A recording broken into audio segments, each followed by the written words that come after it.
एखाद्या व्यक्तीविरुद्ध जर खोटी फिर्याद दाखल करण्यात आलेली असेल तर तो व्यक्ती माननीय उच्च न्यायालयामध्ये त्याच्याविरुद्ध दाखल झालेली फिर्याद रद्द करण्यासाठी जुन्या फौजदारी प्रक्रिया संहिता कलम 482 प्रमाणे अर्ज दाखल करू शकतो।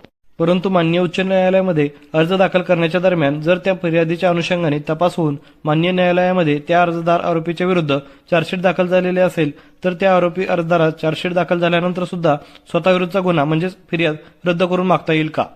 या अनुषंगाने माननीय सर्वोच्च न्यायालयामध्ये एक याचिका दाखल झालेली होती। त्या याचिकेमध्ये महत्त्वपूर्ण न्यायनिर्णय देताना माननीय सर्वोच्च न्यायालयाने असे म्हटलेले आहे की केवळ आरोपपत्र दाखल करणे हे कलम 482 सीआरपीसी अंतर्गत अधिकार क्षेत्राचा वापर करण्यास नकार देण्याचे कारण नाही। आरोपपत्र दाखल केल्यानंतरही उच्च न्यायालयाने प्रथमदर्शनी खटला तयार झाला आहे की नाही हे विचारात घेणे अपेक्षित आहे। म्हणजे चार्जशीट जरी दाखल झाले असले तरी सुद्धा स्वतः विरुद्ध दाखल असलेली फिर्याद रद्द करण्यासाठी उच्च न्यायालयामध्ये याचिका दाखल करता येते।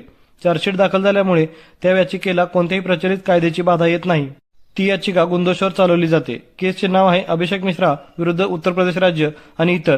अपील करण्याची विशेष रजा फौजदारी क्रमांक 2227/2025 निकाल तारीख 17/2/2025।